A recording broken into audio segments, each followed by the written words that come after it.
Hello, welcome to Tastoria. My name's Kylie. I'm joined by Ben. I'm still from Tastoria. You sure are. And Kate, still from Green and Blues. I most certainly am. A fantastic little wine shop and so much more. This wine, what do you got here?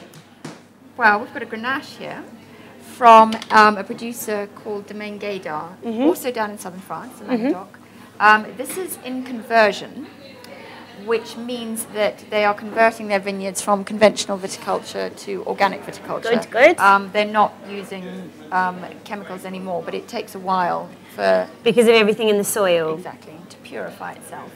Grenache is a very important grape variety in southern France and in Spain, where it's believed it came from originally. It's a bit of a dispute about that, but most records indicate it probably did come from Spain and move into France. And it's most often blended, really, with grape varieties like Syrah and Mourvedre and Carignan. And that's because Grenache doesn't have, it's not hugely structured, it doesn't have very high acidity, and it doesn't have incredibly grippy tannins. What it does have is good alcohol, so it's got good weight in the mouth. And a lot of winemakers believe for that reason it's really more of a blending tool. You don't want to leave it by itself because it's slightly lacking if you do that. You want to mix it with something else. I think that's been unfair in Grenache, actually. I think it can be lovely by itself if you've grown your grapes properly. Is this one by itself? Is this a blend? This is 100% Just Grenache. Grenache. Okay. Absolutely. And it's 2007, so it's very young. Very, yeah. Is that important as far as Grenache goes? Good to have a young wine or a... Well, in this case, yes, because this has been made to drink young. It's been fermented in a way which makes it extra soft and juicy.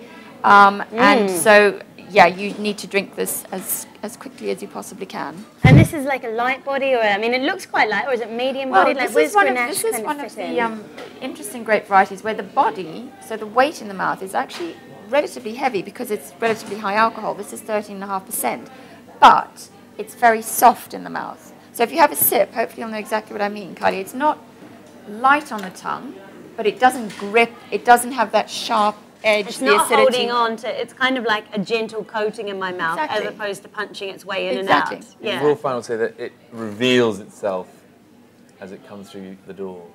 It's still there now. It's lasting quite a while. Spicy, and that's the alcohol evaporating in your mouth. The weird thing is about Grenache, and Kate alluded to it earlier, is that if you buy a wine from Châteauneuf-du-Pape, something like Domaine Gayda Chopin. Châteauneuf-du-Pape is in the southern Rhone. Okay. It's a very, very well respected appellation in the southern Rhone. Appellation being French word for name. French word for appellation contrôlée is just the region. Controlled region. Yeah. Okay. And it makes these incredible wines if it's handled properly. It goes back to handling. If you grow your grapes properly and you handle them properly, then you can make great wines. So you've got Châteauneuf-du-Pape from Domaine Gayda, the Chopin, which is 100%, and he calls that his Pinot Noir. It's so elegant. You think a grape with such alcohol and such little structure, but he makes a wine that could be confused with a really great Burgundy. And you have Château de Rayas, which is 100% Grenache. And a lot of people now in the Languedoc and the Roussillon, which is probably one of the most exciting wine regions in the world, I genuinely believe. Why is that? Because they've got, well, for two reasons. One, because land is very cheap and experimental, people can come in and experiment. And lots of people from South Africa are coming in. The guys from Valandrode and Bordeaux are coming in, bought some grapes.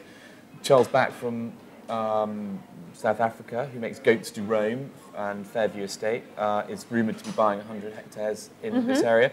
And land is free. But the great thing about it is that up there, you've got wind, you've got very dry. Sunshine? You got, I was there the other day, it hadn't rained in one of these vineyards for 5 years. How does that affect the soil though? Does it not just become very dried out and like chalky and sandy and... Gnarly. But is that good for, because I can imagine most plants just kind of die. Why would that be great for the Grenache? Well, see, this is the point.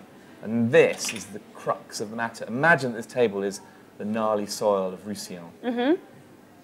Yeah, it's slightly gnarly. Yep. And this is a vine, okay? And you can't see this on the camera, but I'm going right down here.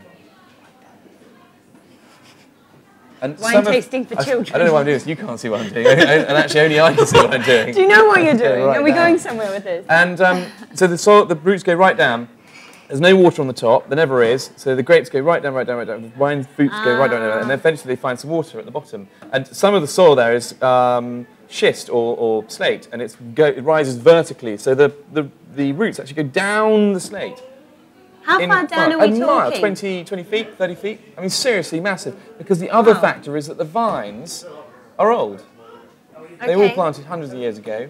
They weren't hundreds of years ago.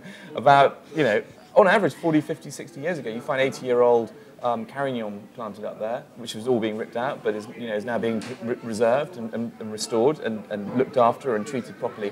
And so there is some serious cool stuff going on there. It's like if you're a surfer and you want to go make wine, go to Roussillon because it's rad. It's radical. Yeah. It's out there. Sweet.